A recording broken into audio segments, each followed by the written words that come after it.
Hello everyone, welcome here. अपन ने बात की थी पिछले वीडियो में रदरफोर्ड के बारे में, उसके अल्फा पार्टिकल स्कैटरिंग एक्सपेरिमेंट के बारे में, और अपन ने फिर एक रेडियस की भी बात की थी। लेकिन आज अपन फिर से स्टार्ट करेंगे कैलकुलेशंस डन बाय रदरफोर्ड। इसके अंदर अपन रेडियस, वॉल्यूम और डेंसिटी निकालना देखेंगे, किसकी? न्यूक्लियस की। उसके बाद में अपन बात करेंगे number of scattered particles at an angle theta, और बाद में रदरफोर्ड का जो प्लेनेटरी मॉडल था उसके बारे में बात करेंगे। फिर बात करेंगे drawbacks of Rutherford, demerits of Rutherford, and last अगर टाइम बचता तो अपन बात करेंगे इलेक्ट्रोमैग्नेटिक रेडिएशन थ्योरी, जो कि मैक्सवेल ने दी थी। So let's start. सबसे पहले बात करते हैं कैलकुलेशंस डन बाय रदरफोर्ड। इसके अंदर सबसे पहले अपन को क्या देखना है? रेडियस की बात करेंगे अपन, रेडियस ऑफ न्यूक्लियस। और रदरफोर्ड ने क्या बोला था? रेडियस ऑफ न्यूक्लियस होती है वो ए की पावर 1/3 के डायरेक्टली प्रोपोर्शनल होती है। ठीक है, ये उसने एक रिलेशन दिया था रदरफोर्ड ने। अब अपन ए की बात करते हैं। ये जैसे कोई भी एलिमेंट एक्स था, ये इसका atomic mass, sorry atomic number था, ये एटॉमिक मास नंबर था। ठीक है, ये ए वही है, एटॉमिक मास नंबर। ठीक है, अब यहाँ पे अपन बात करेंगे, ये प्रोपोर्शनल का साइन हटेगा तो कुछ ना कुछ कांस्टेंट आएगा। तो यहाँ पे कांस्टेंट आएगा, radius of nucleus is equal to R naught A की पावर 1/3। ठीक है, यहाँ पे आर नोट क्या है? रेडियस कांस्टेंट, जो प्रोपोर्शनल का साइन हटाने पे आया है। ठीक है, रेडियस कांस्टेंट। अब कांस्टेंट है तो इसकी कुछ ना कुछ वैल्यू होगी, तो इसकी वैल्यू होती है अप्रोक्स 1.33 इंटू 10⁻⁻15 मीटर। ठीक है, अब इसको अपन सेंटीमीटर में लेंगे तब ये 13 हो जाएगा। ठीक, अब बात करते हैं अपन वॉल्यूम की। तो वॉल्यूम के, सॉरी, वॉल्यूम से पहले अपन इसको और निकाल के देख लेते हैं। ये तो अपने पास है फॉर्मूला किसी भी एलिमेंट के न्यूक्लियस की रेडियस निकालने का। अब सबसे छोटी न्यूक्लियस किसकी होती है? हाइड्रोजन की। हाइड्रोजन का एटॉमिक मास क्या होता है? ए क्या होता है? 1। तो अपन यहाँ पे हाइड्रोजन की न्यूक्लियस का निकाल देते हैं, सबसे छोटी न्यूक्लियस वही होती है। तो radius of nucleus is equals to 1.33 into 10⁻⁻15 into A की पावर 1/3, तो 1 की पावर 1/3, तो ये 1 ही होगा। तो ये अपन अप्रोक्स वैल्यू ले लेते हैं 10⁻⁻15, क्योंकि ये बहुत छोटा है। इसके आगे 15 टाइम्स 0 0 0 0 आएंगे, उसके बाद में आएगा 113। तो मैं इसको डायरेक्ट ऐसे भी लिख सकता हूँ, रेडियस ऑफ न्यूक्लियस, सबसे छोटा न्यूक्लियस होता है उसकी रेडियस होती है 10⁻⁻15 मीटर। अब बात करेंगे वॉल्यूम के। सो वॉल्यूम ऑफ न्यूक्लियस, अब हम सबको पता है न्यूक्लियस क्या होती है। ये कोई भी एक एटम की न्यूक्लियस है। ठीक है, ये होती है स्पीयर, स्पीयरिकल फॉर्म में होती है ना न्यूक्लियस। ठीक है, न्यूक्लियस। अभी कोई बोलेगा यहाँ पे स्पीयर कैसे लिख दिया? ठीक है, तो यहाँ पे अब वॉल्यूम की बात की, न्यूक्लियस की बात की। न्यूक्लियस यहाँ पे क्या है? स्पीयरिकल फॉर्म में होता है, और ये न्यूक्लियस एक स्पीयर होता है। ठीक है, उसके अंदर प्रोटॉन्स और न्यूट्रॉन्स प्रेजेंट होता है। तो अपन वॉल्यूम ऑफ न्यूक्लियस का फॉर्मूला देखते हैं। तो इसका सेम स्पीयर का फॉर्मूला क्या होता है वॉल्यूम का? 4/3 पाई r क्यूब। यहाँ पे ये क्या है? आर है तो स्पीयर है, स्पीयर में स्पीयर की रेडियस लेते हैं। यहाँ पे न्यूक्लियस है तो किसकी रेडियस लेंगे? न्यूक्लियस की। तो इसको बोल देंगे रेडियस ऑफ न्यूक्लियस। ठीक है, अब बात करेंगे यहाँ पे वॉल्यूम ऑफ न्यूक्लियस की। इसके अंदर 4/3 इंटू, यहाँ पे वैल्यू पुट कर देंगे। पाई की वैल्यू क्या होती है? 3.14 इंटू आर क्यूब है। तो यहाँ पे r cube, direct r cube नहीं लिखना है, यहाँ पे रेडियस लिखनी है, और रेडियस ऑफ न्यूक्लियस लिखनी है। और रेडियस ऑफ न्यूक्लियस अपने पास पीछे क्या आई थी? 1.33 इंटू 10⁻⁻15 15 इंटू ए, और ये हाइड्रोजन की सबसे छोटी ये होती है, ठीक है। तो मैंने यहाँ पे ये ले लिया था अप्रोक्स 10⁻⁻15, और वैसे देखे तो ये थी 10⁻⁻15 1.33। तो मैं यहाँ पे लिख दूंगा रेडियस ऑफ न्यूक्लियस 10⁻⁻15 का क्यूब, या फिर मैं यहाँ पे ऐसे भी लिख सकता था कि volume of nucleus is equals to 4/3 pi r cube है, तो आर नॉट ए की पावर 1/3 का होल क्यूब।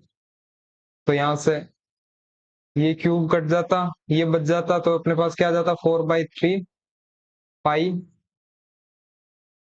आर नोट का क्यूब इंटू ए। ये हो जाता फॉर्मूला वॉल्यूम ऑफ न्यूक्लियस का किसी भी एटम के, ठीक है। अब यहाँ पे अपन को वॉल्यूम फाइंड करनी है, तो वही बात, ये इससे कटेगा तो 1.3 के समथिंग आ जाएगा, ठीक है। और ये मल्टीप्लाई हो जाएगी पावर में, तो ये 10⁻15 इंटू 3 कितना हो जाएगा 45। तो वॉल्यूम ऑफ न्यूक्लियस मैं यहाँ पे अप्रोक्स लिख देता हूँ, ये 3 मल्टीप्लाई करेंगे इससे, बट रहने दो, मल्टीप्लाई रहने दो यहाँ पे, क्योंकि ये बहुत छोटी वैल्यू आएगी। जैसे ये -45 आ जाएगा, 10⁻⁻⁻45, ठीक है। अब मैंने यहाँ पे आगे की डिजिट क्यों नहीं लिखी इनको मल्टीप्लाई करके, वो इसलिए नहीं लिखी क्योंकि एक आप सपोज करना, यहाँ पे 10⁻⁻45 है, तो 0.00000000 मतलब 45 जीरो करूंगा, उसके बाद में आएगा जो भी XYZ वैल्यू आएगी, ठीक है। तो इतनी छोटी वैल्यू, तो मैंने इसका अप्रोक्स आइडिया ले लिया, तो वॉल्यूम ऑफ न्यूक्लियस 10⁻⁻45 मीटर। इसके बाद में अपन बात कर लेते हैं किसकी, डेंसिटी ऑफ न्यूक्लियस की, ठीक है।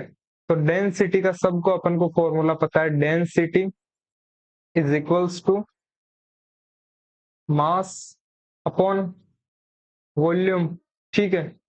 मास किसका लेंगे यहाँ पे, प्रोटॉन्स प्लस न्यूट्रॉन्स का, क्योंकि यहाँ पे अपन को न्यूक्लियस का पता करना है, और न्यूक्लियस के अंदर क्या होता है, प्रोटॉन्स और न्यूट्रॉन्स प्रेजेंट होते हैं, तो इन दोनों के मास से मिलके ही तो न्यूक्लियस बनती है, और यहाँ पे मास ऑफ न्यूक्लियस और वॉल्यूम ऑफ न्यूक्लियस करना है, ठीक है। तो इन दोनों को मैं क्या ए लिख सकता हूँ क्या, इसको काट दो, इसको ए लिख दिया, और यहाँ पे वॉल्यूम आ जाएगा, ठीक है। तो अब यहाँ पे अपन बात करते हैं ए इंटू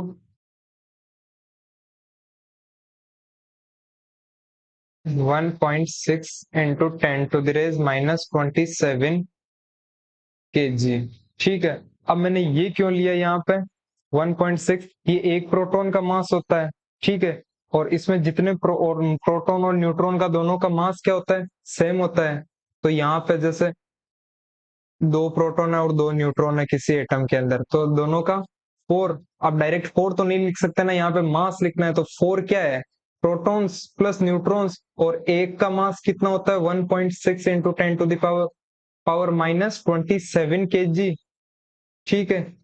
तो यहाँ पे 4 का कितना हो जाएगा, मल्टीप्लाई कर देंगे 4 से, इसलिए यहाँ से a into 1.6 into 10⁻⁻27 kg, upon के अंदर क्या आएगी, वॉल्यूम ऑफ न्यूक्लियस, जो कि अपन ने थोड़ी देर पहले निकाली थी। तो यहाँ अपन वापस भी निकाल सकते हैं, तो 4/3 इंटू पाई की वैल्यू क्या होती है 3.14 पाई आर क्यूब में क्या लिखेंगे, आर नोट 1.33 इंटू 10⁻⁻15 ए की पावर 1/3 का होल क्यूब, यही होती थी रेडियस ऑफ न्यूक्लियस।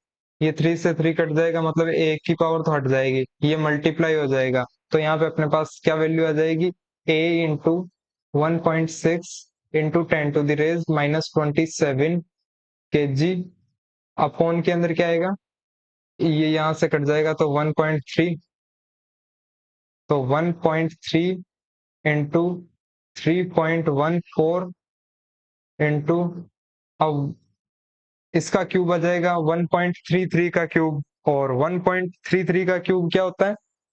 1.33 का क्यूब हो जाएगा अपने अप्रोक्स 2.3 के समथिंग, इंटू यहाँ पे 10⁻⁻15, इसका होल क्यूब करेंगे तब ये पावर मल्टीप्लाई हो जाती है, तो 10⁻⁻45। अब यहाँ से 1.3 और इसको मल्टीप्लाई करेंगे तब अपने पास आएगा अप्रोक्स 4.17, और 4.17 इंटू 2.3 करेंगे तो 4 2 जा 8, 8 से थोड़ा सा ज्यादा, तो यहाँ पे अप्रोक्स अपन ले लेते हैं 9.5 के समथिंग, मल्टीप्लाई 10⁻⁻45। ये वाली वैल्यू को अपन सोल्व करेंगे तब अपने पास ये आएगी। ठीक है, यहाँ पे मल्टीप्लाई में ए भी था, वह ए की पावर 1/3 था, बट क्यूब से ये यहाँ पे अपन ने देखा था कट हो गए थे ये, तो यहाँ पे ए से ए में यहाँ पे कैंसिल कर सकता हूँ। हाँ ठीक है, तो यहाँ पे अब 9.5 को मैं डिवाइड करूंगा 1.6 के अंदर, तो मेरे पास अप्रोक्स आएगा 0.16 इंटू 10⁻⁻, ये यहाँ से 45 था, ऊपर जाएगा तब प्लस हो जाएगा, +45, तो 27 + 45 कितने आएंगे? 18, है ना? तो यहाँ पे आ जाएगा 18, 18, और अब इसको मैं और सोल्व करूंगा तो 1.6 इंटू 10⁻⁻17 लिख सकता हूँ, किलोग्राम पर मीटर क्यूब। यही होती है डेंसिटी ऑफ न्यूक्लियस। ये आपको 2 इंटू 10⁻⁻17 भी लिखी हुई मिल सकती है, अप्रोक्स केजी पर मीटर क्यूब। और अपन को एक चीज का ध्यान रखना है यहाँ पे, अब अपन बात करेंगे इनके रिलेशन के बारे में। ठीक है, तो यहाँ पे एक अपन को पॉइंट लिखना है, density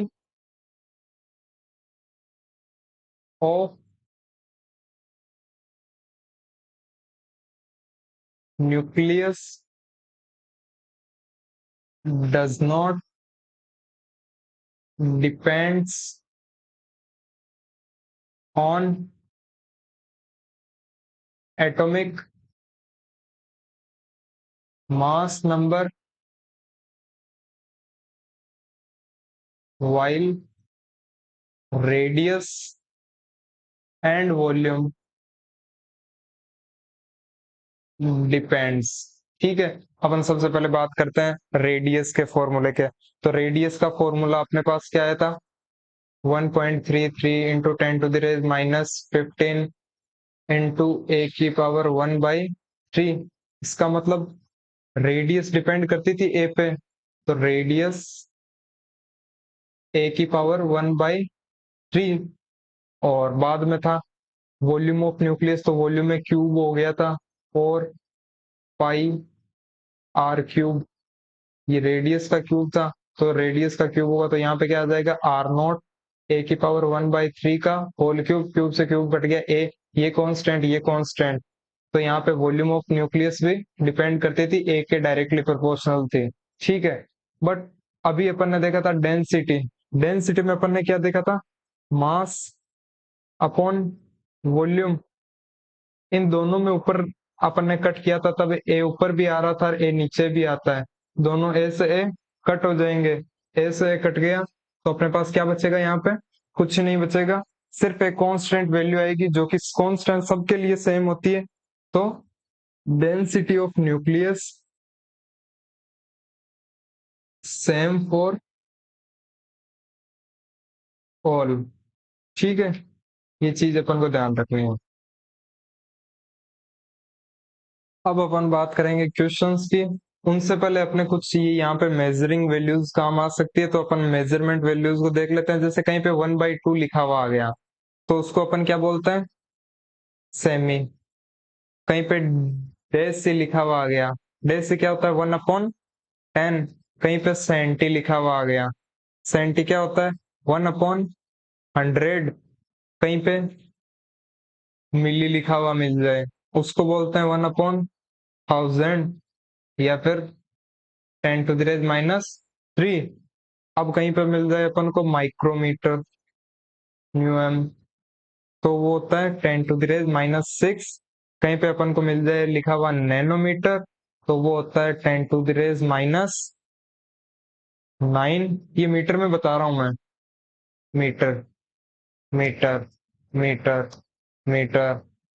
1 nanometre is equals to 10⁻⁻9 metre.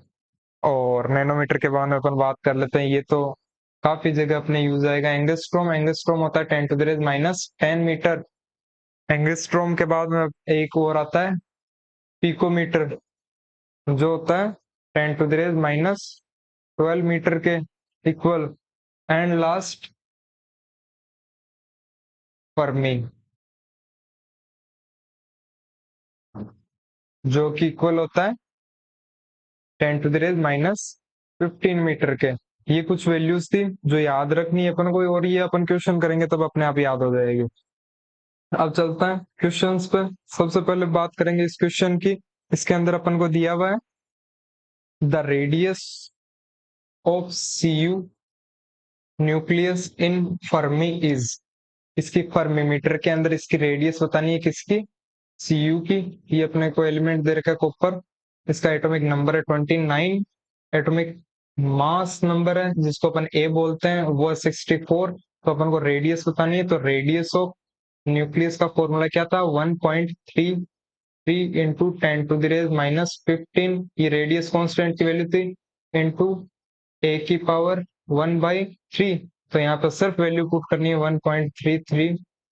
ये मैंने आर नॉट की वैल्यू लिखी है रेडियस कांस्टेंट की, रेडियस कांस्टेंट, जिसकी मैंने अपन को आपको अभी वैल्यू बताई थी 1.33 × 10⁻⁻15 मीटर।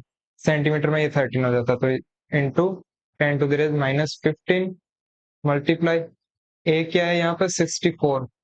64 की पावर 1/3। अब मतलब इसका क्यूब रूट है ये यहाँ पे 64 का। तो अपन टेबल में देखे तो पहले इसको लिखते हैं 1.33 × 10⁻⁻15 इंटू, ये हो जाएगा आपका अप्रोक्स 4। 3 नहीं होगा, 4। 4 × 4 × 4। 4 4 × 16, 16 4 × 64।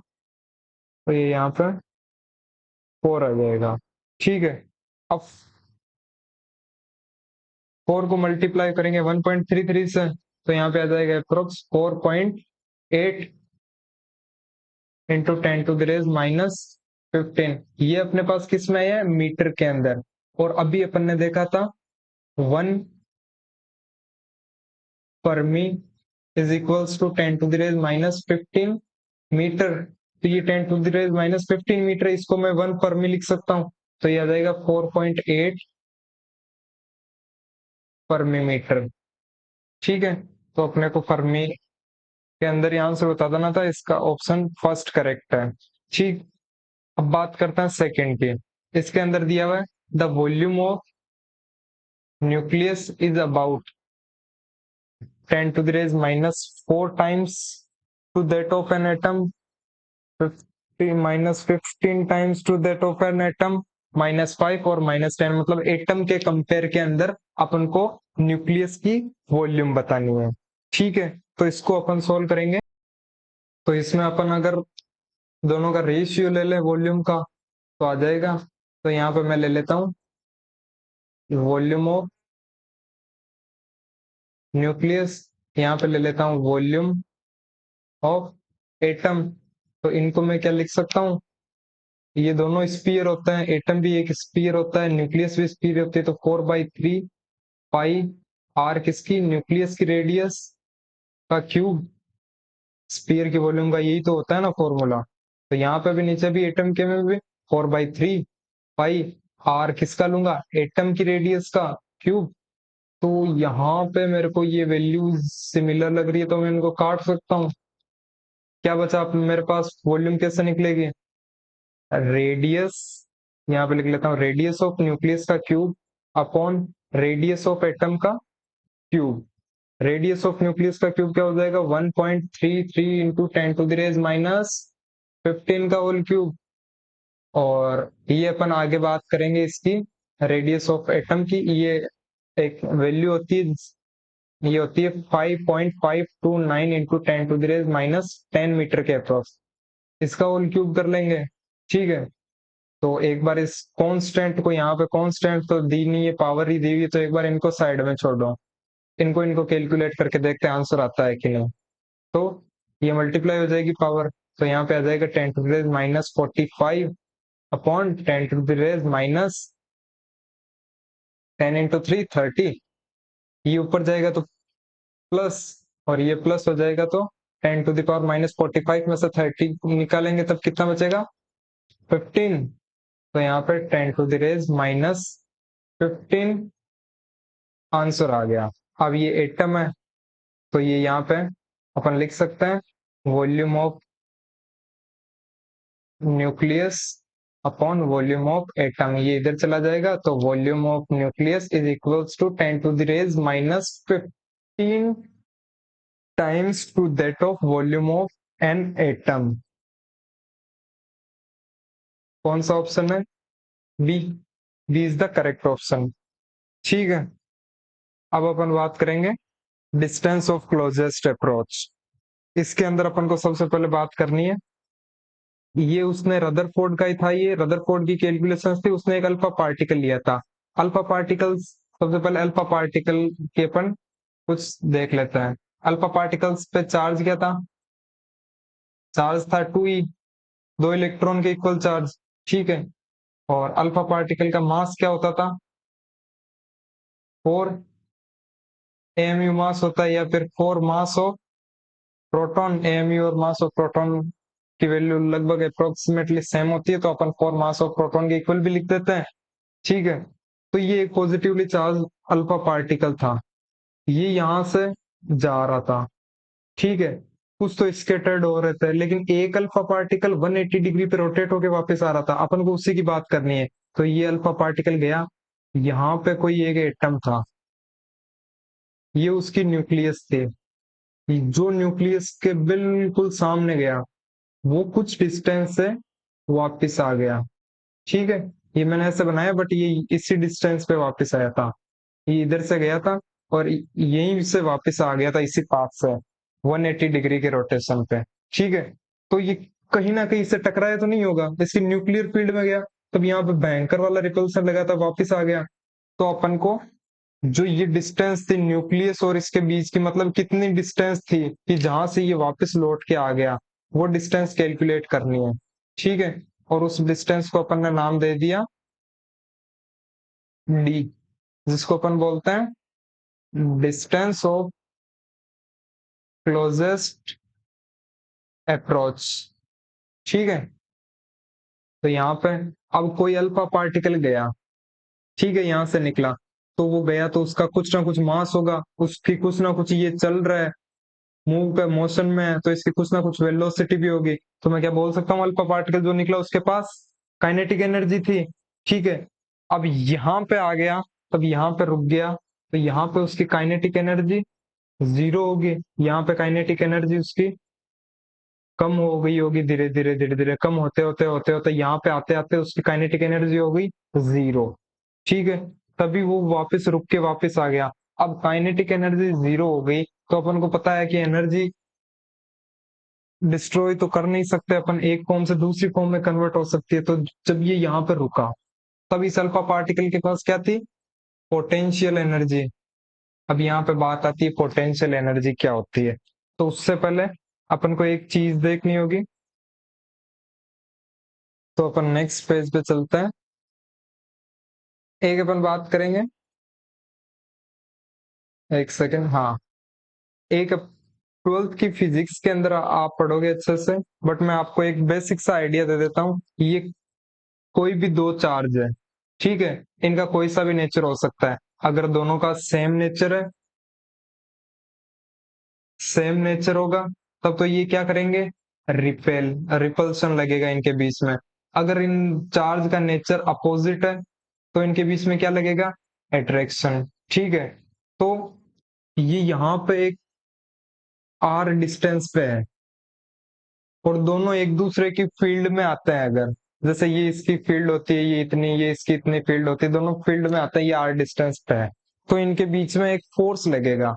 और दो चार्ज के बीच में जो फोर्स लगता है उसको अपन बोलते हैं इलेक्ट्रोस्टैटिक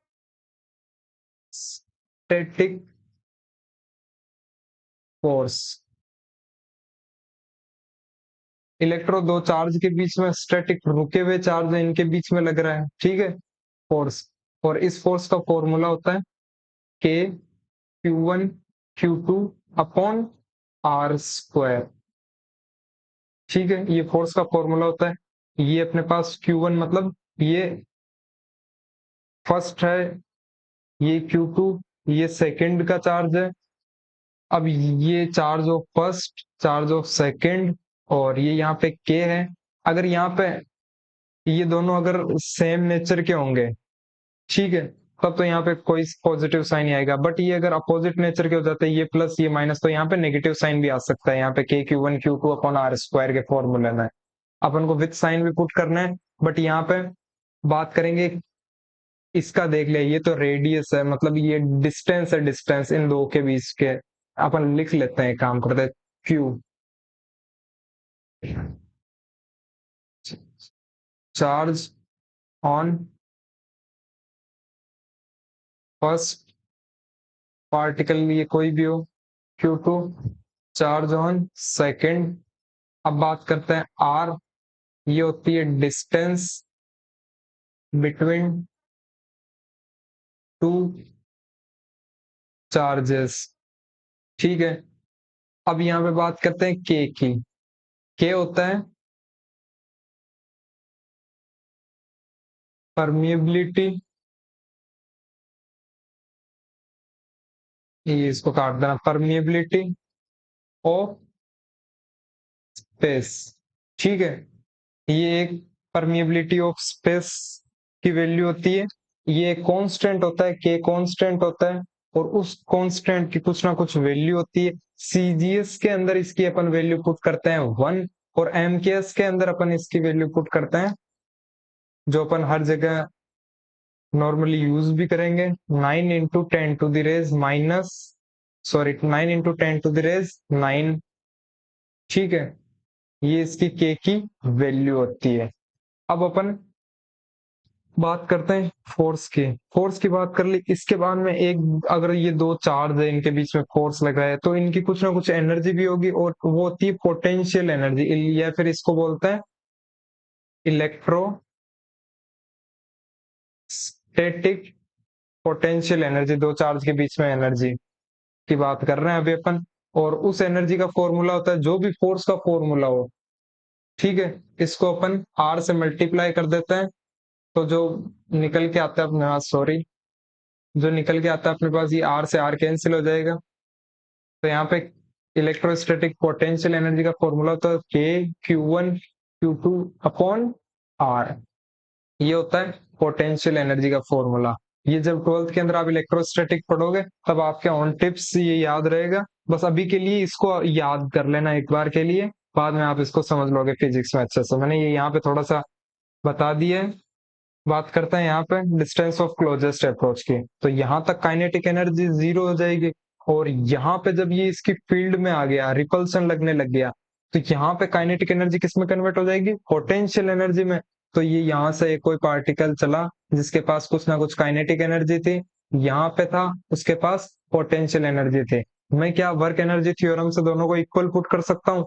तो यहाँ पे ऐसे ही है, कन्वर्जेशन ऑफ मैकेनिकल एनर्जी से भी हो सकता है, बट अपन इजी वे में चलते हैं, तो kinetic energy is equals to potential energy.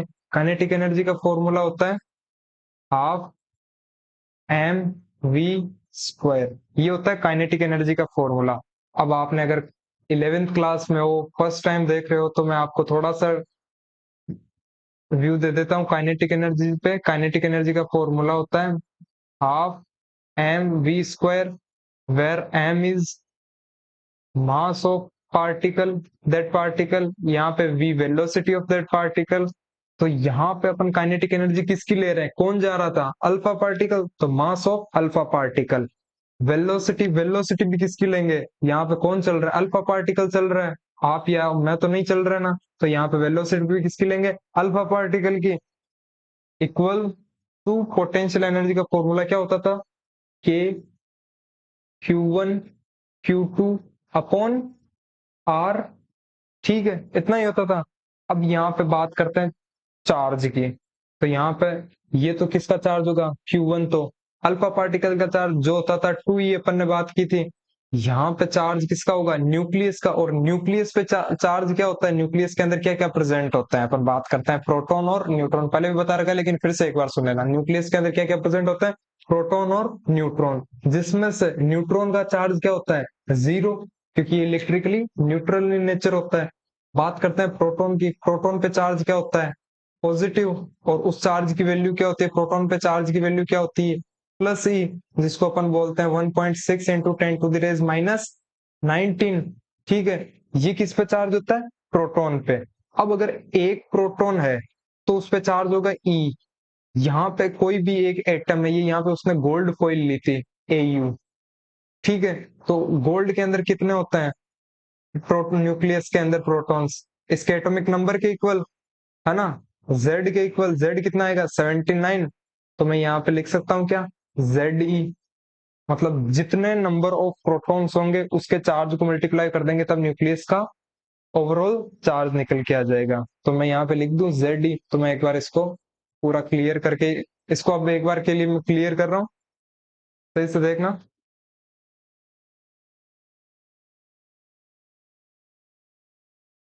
हाँ, तो यहाँ पे अपने पास थी काइनेटिक एनर्जी और पोटेंशियल एनर्जी को अपन ने इक्वल पुट कर दिया था, half M alpha we alpha का square is equals to k. Q1 की जगह क्या लिख सकता हूँ, 2e। Charge on alpha particle कितना था, ये यहाँ पे अभी देखो बताया हुआ 2e। और यहाँ पे चार्ज ऑन न्यूक्लियस कितना था, ZE, जितने नंबर ऑफ प्रोटॉन्स होंगे उनका charge, upon radius, sorry distance, और डिस्टेंस दोनों चार्ज के बीच में क्या थी अपने, d, तो r की जगह मैं लिख दूं d।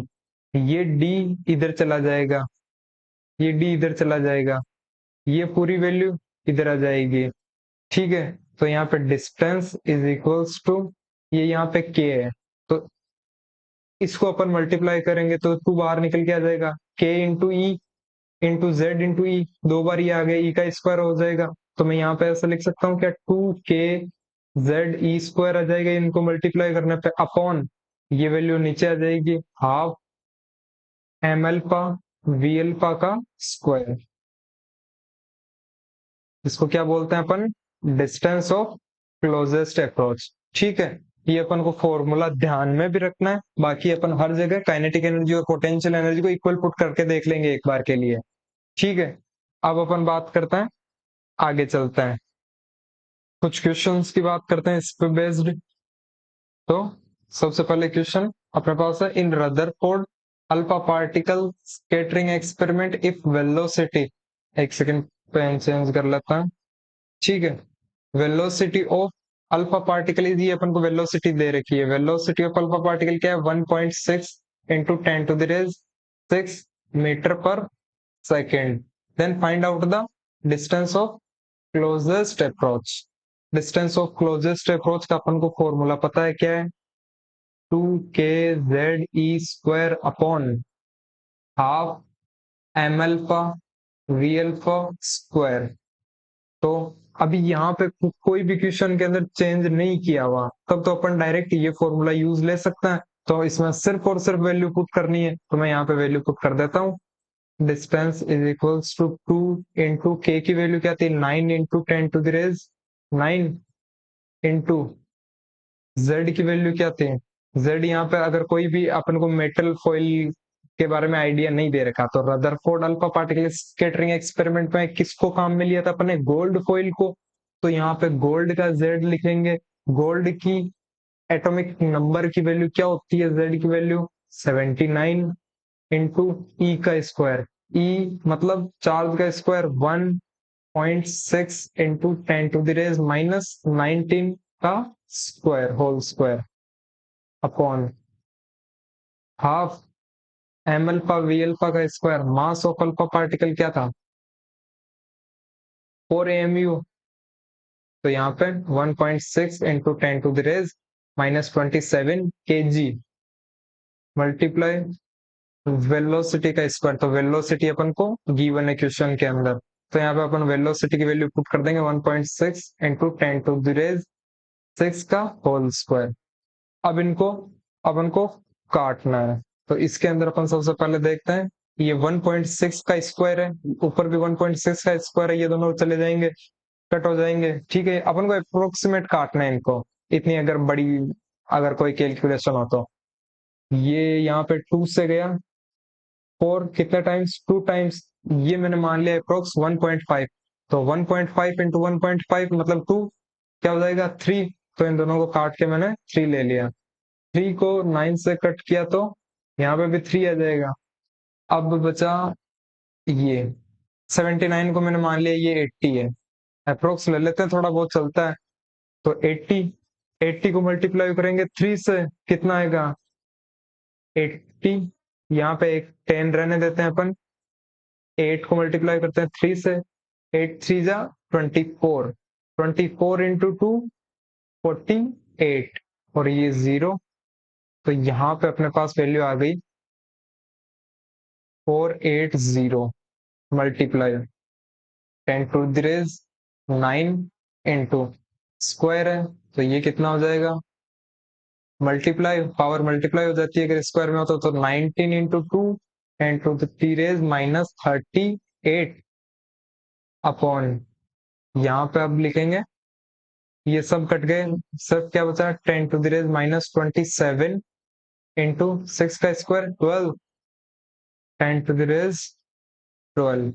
ठीक है, अब अपन इनको पावर को देखते हैं। तो पावर के अंदर सबसे पहले बात करेंगे 27 में से, ये माइनस का ये प्लस का, तो 27 में से 12 को अपन अगर इसमें ऐड कर देंगे तो कितने आएंगे अपने पास 15।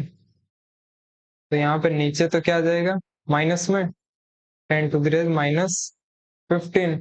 यहाँ पे ऊपर देखो, ये 38 है, ये 9 है, ये प्लस का ये माइनस का, तो इनको अपन सोल्व करेंगे तब क्या आएगा, 38 में से 9 माइनस कर देंगे, यहाँ पे प्लस हो जाएगा 9, तो ये हो जाएगा 10⁻⁻29।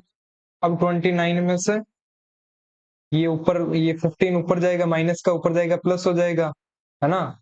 तो यहाँ पे 29 प्लस 15 कितना हो जाएगा, माइनस का 29 प्लस 15 अप्रो ये 14 हो जाएगा। तो एक सेकेंड, तो यहाँ पे मैं लिख दूं 480 इंटू 10⁻⁻14 आया था अपने पास, 29 प्लस 15, ये ऊपर गया प्लस 15 14। तो मैं यहाँ पे पॉइंट ले लेता हूँ, तो मैं इसको ऐसा भी लिख सकता हूँ 4.80 इंटू 10⁻⁻12 मीटर। ये अपने पास आया क्लोजेस्ट डिस्टेंस का आंसर। अब अपन एक क्वेश्चन की बात और करते हैं। अब देखना, अगर क्वेश्चन को घुमा दे तो कैसे घुमा सकते हैं। ठीक है, ये एडवांस लेवल का क्वेश्चन है, इसके अंदर देखना ये एनसीईआरटी का क्वेश्चन है। सबसे मेन बात, 12th की एनसीईआरटी का फिजिक्स का क्वेश्चन है, लेकिन अपन यहाँ पे सोल्व करेंगे, मॉडर्न फिजिक्स का है। An alpha particle with a kinetic energy of 1 mega electron volt. Kinetic energy अपन को गिवन है कितनी है, यहाँ पे अपन दो पार्टीशन कर लेते हैं, 1 मेगा इलेक्ट्रॉन वोल्ट। ठीक है, is projected towards a stationary nucleus. एक न्यूक्लियस था, उसके पास अल्फा पार्टिकल गया इस काइनेटिक एनर्जी के साथ, विथ चार्ज 75 E। मतलब जो वहां पे न्यूक्लियस के अंदर चार्ज था वो क्या था, चार्ज न्यूक्लियस का अपन Q2 लेते थे, वो था 75 E। Neglecting the motion of nucleus, determine the distance of closest approach of alpha particle. ठीक है, तो यहाँ पे अल्फा पार्टिकल था, वो गया, उसकी काइनेटिक एनर्जी थी, उसकी अपन को वैल्यू गिवन है, वो यहाँ से वापस आ गया, तो क्लोजेस्ट डिस्टेंस का बताना है, ये न्यूक्लियस थी जिसका z की वैल्यू अपन को, सॉरी Ze था, इसका चार्ज न्यूक्लियस का, वो अपन को दे रखा है 75 E। और एक चीज का ध्यान रखना, 1 इलेक्ट्रॉन वोल्ट होता है 1.6 इंटू 10⁻⁻19 जूल के इक्वल। ठीक है, अब बात करते हैं, ये काइनेटिक एनर्जी थी, पोटेंशियल एनर्जी में अपन ने देखा था, तो अपन यहाँ पे लिख लेते हैं फिर से, अगर ऐसा आ जाए ना, चेंज हो जाए, तब अपन को वो फॉर्मूला नहीं लगाना है। ठीक है, वो सिर्फ गोल्ड के लिए था, और कोई अगर क्वेश्चन में चेंज नहीं ना किया हुआ, आपको अपने आप समझ में आ जाएगा जब आप क्वेश्चन प्रैक्टिस करोगे, लेकिन 1 मिनट लगती है, हर जगह निकाल के देख लेना। Kinetic energy potential energy equal, kinetic energy का फॉर्मूला अपन को लिखने की जरूरत ही क्या है, क्योंकि काइनेटिक एनर्जी डायरेक्ट गिवन है। पोटेंशियल एनर्जी का फॉर्मूला क्या होता था, अभी बात की थी, के Q1 Q2 अपॉन आर। के की वैल्यू क्या थी, 9 × 10⁻⁹ मल्टीप्लाई Q1 अल्फा पार्टिकल का चार्ज, अल्फा पार्टिकल पे चार्ज क्या होता था, 2E इंटू Q2 पे चार्ज 75E। ठीक है, तो यहाँ पे मैंने E² ले लूं और इसको बाहर निकाल लूं, तो यहाँ पे ये K की वैल्यू थी, तो एक बार इसको K ही रहने दो, तो मैं यहाँ पे लिख सकता हूँ 2 × 75 into K E² upon R था, R इधर चला जाएगा, काइनेटिक एनर्जी इधर आ जाएगा, तो यहाँ पे ये D, मतलब R यहाँ पे डिस्टेंस ही थी ना, तो यहाँ पे डिस्टेंस को मैंने D ले रखा है, तो यहाँ पे D लिख दिया, काइनेटिक एनर्जी नीचे आ जाएगी, तो इनको सिर्फ और सिर्फ इनमें वैल्यू पुट करनी और कुछ नहीं करना, वैल्यू पुट कर देंगे अपन, आती है अपन को, distance is equals to 2 × 75 into k की वैल्यू 9 × 10⁻⁹ 9 इंटू ई की वैल्यू क्या थी, चार्ज, चार्ज की वैल्यू क्या होती है 1.6 इंटू 10⁻⁻19 का होल स्क्वायर, स्क्वायर का ध्यान रखना, अपॉन काइनेटिक एनर्जी की अपन को डायरेक्ट वैल्यू गिवन है, वो अपन को दे रखी है 1 मेगा इलेक्ट्रॉन, यहाँ पे देखना 1 मेगा इलेक्ट्रॉन। ठीक है, अब 1 मेगा इलेक्ट्रॉन है, तो 1 इंटू मेगा को मेगा इलेक्ट्रॉन वोल्ट है, तो यहाँ पे मेगा हटाएंगे, मेगा होता है 10⁻⁻6, ये 1 मेगा की वैल्यू होती है, इंटू इलेक्ट्रॉन वोल्ट को जूल में कन्वर्ट करना पड़ेगा, तो 1.6 इंटू 10⁻⁻19। ठीक है, अब इनको अपन को उड़ाना है, उड़ाएंगे कैसे, डायरेक्ट करें तो 1.6, इसको काट दूं मैं और इसका स्क्वायर हटा दूं, बात सेम है ना। अब यहाँ पे आता है 9 2 75 इंटू 2 करते हैं। ठीक है, 75 इंटू 2 करते हैं, तब ये आ जाएगा अपने पास 150, 150, और 150 को 9 से मल्टीप्लाई करते हैं, तो यहाँ पे वैल्यू आ जाएगी 1350। एक सेकंड में यहाँ पे लिख दो, 1350 मल्टीप्लाई 1.6 इंटू 10⁻⁻19, ये ऊपर चला जाएगा, 6 गया 19 में से, ये यहाँ पे ऊपर जाएगा, तो ये भी क्या हो जाएगा, 6 प्लस का है, ऊपर जाएगा, माइनस का हो जाएगा, 19 प्लस,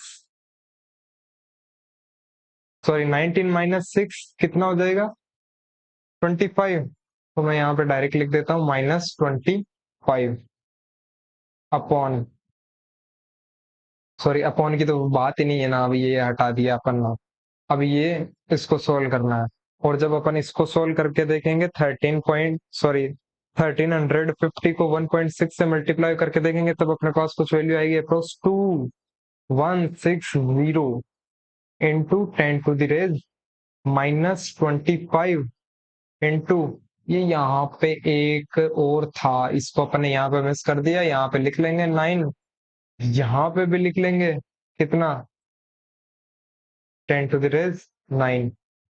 ये प्लस का ये माइनस का है, कम हो जाएगा, कम होएगा तो कितना होगा, यहाँ पे आ जाएगा 16। 25 में से प्लस 9 करेंगे तो क्या हो जाएगा, माइनस का 16। तो यहाँ पे 2160 इंटू 10⁻⁻16।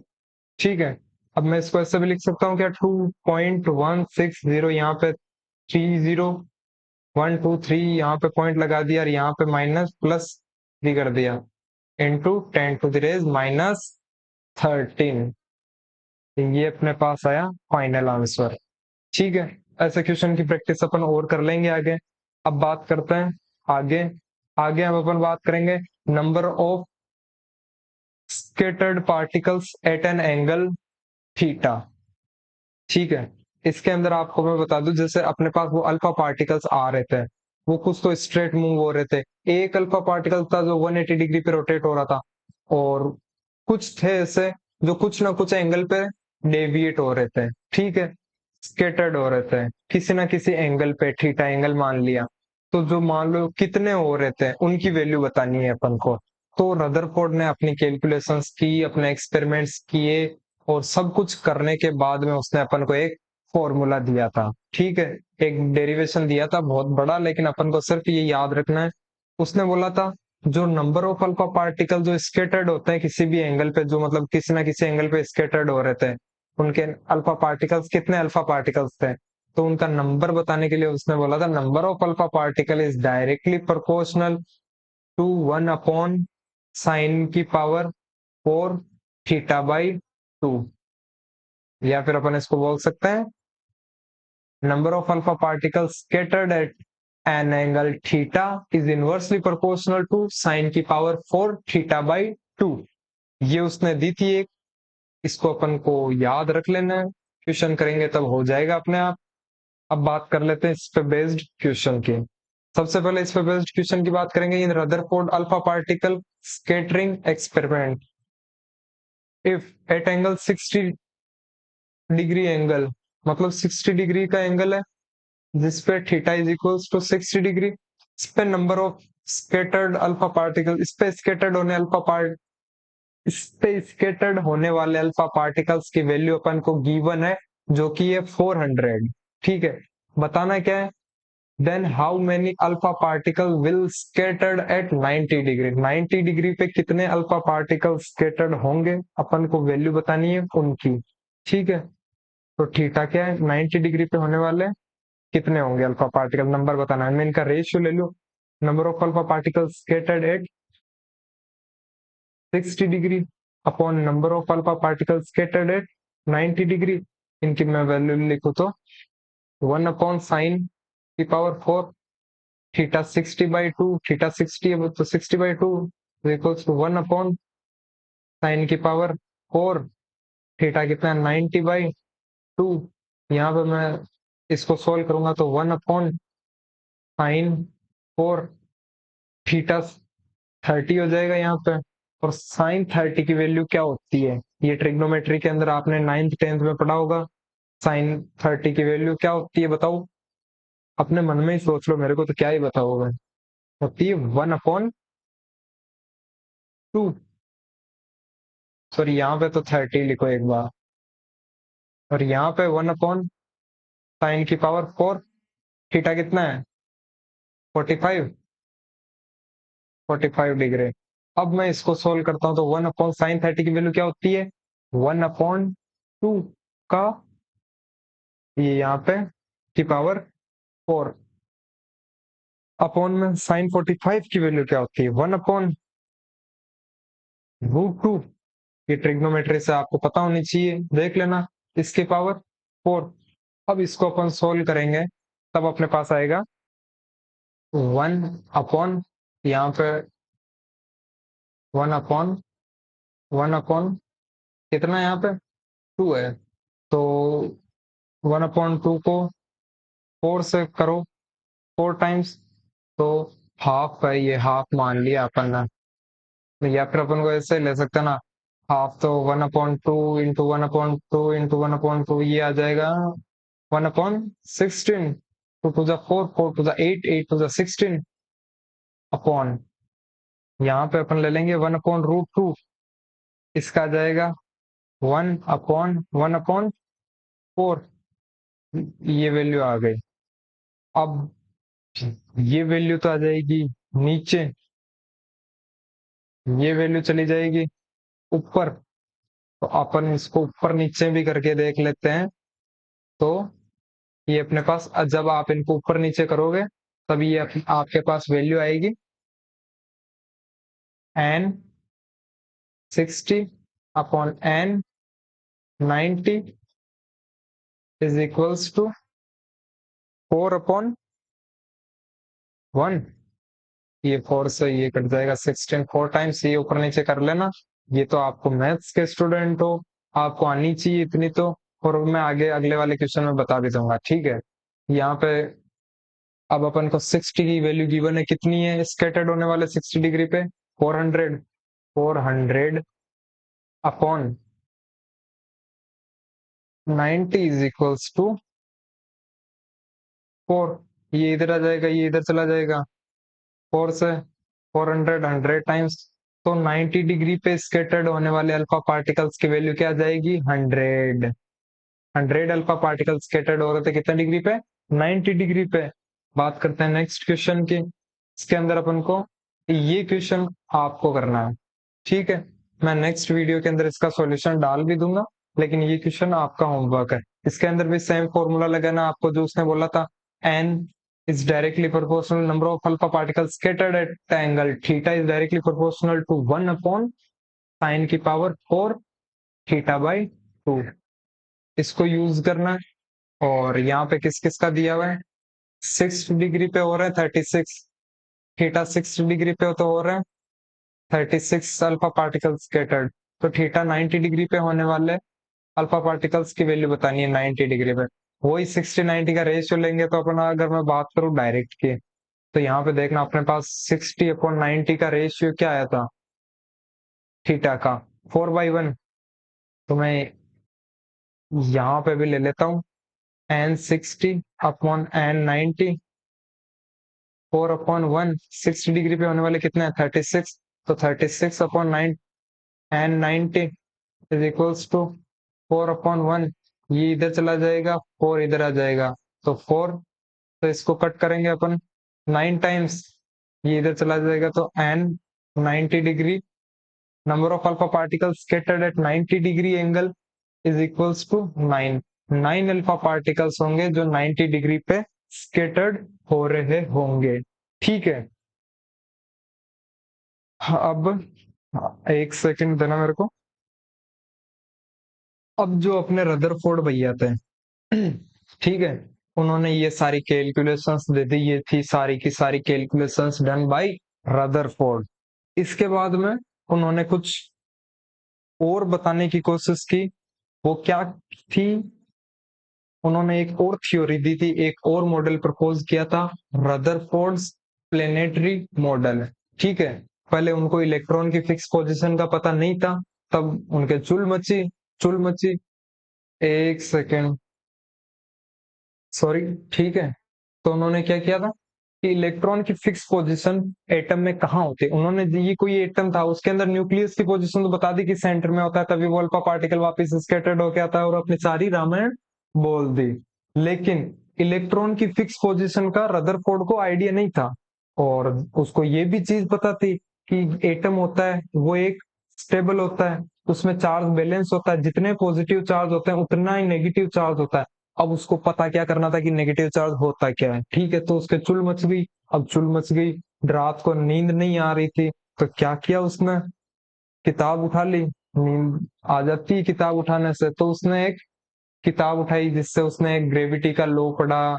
उससे उसने क्या देखा कि जैसे ये एक इलेक्ट्रॉन, सॉरी, ये यहाँ पे इलेक्ट्रॉन है, ये यहाँ पे सन है, सन, ठीक है।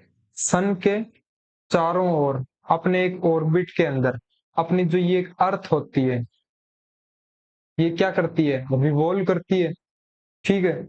एक फिक्स ऑर्बिट के अंदर अर्थ सन के अराउंड रिवॉल्व करती है, क्यों करती है, अपने ग्रेविटेशनल पुल या अट्रैक्शन की वजह से, ग्रेविटेशनल फोर्स की वजह से, ठीक है। तो उसने क्या सोचा कि मैं इसको नाम दे देता हूँ प्लस, इसको दे देता हूँ माइनस।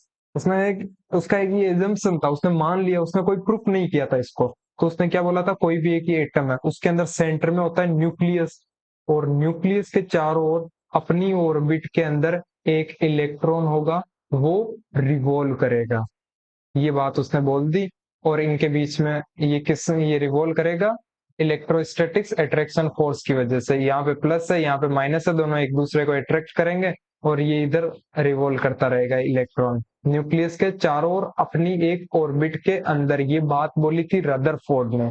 ठीक है, इसको अपन देख लेते हैं लैंग्वेज में। According to Rutherford, planets revolve around sun due to gravity. Similarly, the electron revolve around nucleus due to electrostatic attraction force. ठीक है, अब यहाँ पे आगे अपन बात करते हैं ड्रॉबैक्स ऑफ रदरफोर्ड के। रदरफोर्ड के ड्रॉबैक्स क्या क्या था, उसके अंदर मैं सबसे पहले आपको एक चीज बता दूं कि एक आई थी मैक्सवेल की इलेक्ट्रोमैग्नेटिक थ्योरी। उसके अंदर मैक्सवेल ने क्या बोला था कि अकॉर्डिंग टू मैक्सवेल बात कर रहा हूं मैं, मैक्सवेल की इलेक्ट्रोमैग्नेटिक थ्योरी थी, उसके अंदर उसने ये बोल रखा था कि कोई भी दो चार्ज पार्टिकल है, कोई भी दो चार्ज पार्टिकल है, ठीक है, और ये चार्ज पार्टिकल अगर मोशन में है, ये इसके पास एक्सेलरेशन है, और ये इसके इन्फ्लुएंस में रिवॉल्व कर रहा है, रोटेट कर रहा है, मोशन में है, एक्सेलरेशन में है, तो ये अपनी एनर्जी लूज करेगा, energy lose in form of radiations. और उसने इस थ्योरी को नाम दिया था इलेक्ट्रोमैग्नेटिक रेडिएशन थ्योरी। तो इसके अकॉर्डिंग रदरफोर्ड कैसे गलत हुआ, ये चार्ज पार्टिकल था, यहाँ पे जेडी था चार्ज, ठीक है, न्यूक्लियस पे, ये यहाँ पे इसका एक, और उसने बोला था कि ऑर्बिट के अंदर इलेक्ट्रॉन्स क्या करता है, रिवॉल्व करता है। तो इलेक्ट्रॉन रिवॉल्व करेगा तो इसके पास कुछ ना कुछ एक्सेलरेशन भी होगा, और ये इस चार्ज के इन्फ्लुएंस में इनके बीच में इलेक्ट्रोस्टैटिक अट्रैक्शन फोर्स भी, उसने खुद ने बात बोल बताई थी रदरफोर्ड ने। तो ये यहाँ पे जब मूव करेगा, ये यहाँ पे घूमेगा, तो ये कुछ ना कुछ अपनी एनर्जी इमिट करेगा रेडिएशंस की फॉर्म में। ठीक है, मैक्सवेल की इस थ्योरी के अकॉर्डिंग क्यों क्यों करेगा, क्योंकि ये इसके इन्फ्लुएंस में एक्सेलरेटेड मोशन में है, और जब भी कोई एक चार्ज पार्टिकल दूसरे चार्ज पार्टिकल के इन्फ्लुएंस में अगर एक्सेलरेटेड मोशन में अगर रिवॉल्व कर रहा है, घूम रहा है, चल रहा है, मोशन में है, तो वो अपनी एनर्जी लिबरेट करेगा, ठीक है, इमिट करेगा इन फॉर्म ऑफ रेडिएशंस। तो अगर ये कोई एक ऑर्बिट है, अपन आगे देखेंगे भी, एक ऑर्बिट है, इसकी कोई ना कुछ, इस ऑर्बिट की कुछ ना कुछ रेडियस भी होती होगी, ठीक है, और इस रेडियस के ऑर्बिट में इलेक्ट्रॉन को घूमने के लिए एक certain fix amount of energy की रिक्वायरमेंट होती है। ठीक है, मैं जो बोल रहा हूँ वो लाइन आप फिर से सुनना कि कोई इलेक्ट्रॉन है, उसको उसके अपने एक रेडियस का इसका ऑर्बिट है, ये यहाँ पे ऑर्बिट है, एक फिक्स ऑर्बिट है, इसके अंदर इलेक्ट्रॉन रिवॉल्व कर रहा है, और किसी भी ऑर्बिट के अंदर रिवॉल्व करने के लिए उस इलेक्ट्रॉन को एक certain amount of fix amount of energy की रिक्वायरमेंट होगी। ठीक है, बट अगर एनर्जी कम हो जाएगी तो क्या वो इतनी दूर ऐसे रिवॉल्व कर पाएगा, इस ऑर्बिट में घूम पाएगा, वो अपनी रेडियस छोटी करता जाएगा, और छोटी होती जाएगी, क्योंकि वो तो घूम रहा है भाई, रुक थोड़ी रहा है इलेक्ट्रॉन। अब रुक नहीं रहा है तो ये यहाँ से घूमते घूमते इलेक्ट्रॉन ये अपनी एनर्जी इमिट करता रहेगा, लिबरेट करता रहेगा, इलेक्ट्रॉन की रेडियस, अपने ऑर्बिट की रेडियस छोटी होती जाएगी, होती जाएगी, होती जाएगी, होती जाएगी। जैसे ये न्यूक्लियर फील्ड के अंदर आ जाएगा, न्यूक्लियस भयंकर वाला अट्रैक्शन फोर्स लगाएगा, और ये इलेक्ट्रॉन न्यूक्लियस में चला जाएगा। और इसको अपन के कैप्चर भी बोलते हैं। ये अपन रेडियो एक्टिविटी के अंदर 12th के अंदर बात करेंगे, लेकिन अभी इतना ही ध्यान रखना, इलेक्ट्रॉन अपनी एनर्जी रिलीज करते करते करते करते न्यूक्लियस में घुस गया। अब भाई साहब इलेक्ट्रॉन न्यूक्लियस में घुस गया, तब तो ये तो अनस्टेबिलिटी वाली बात हो गई, सारे के सारे इलेक्ट्रॉन आ आके इसमें घुसने लग जाएंगे।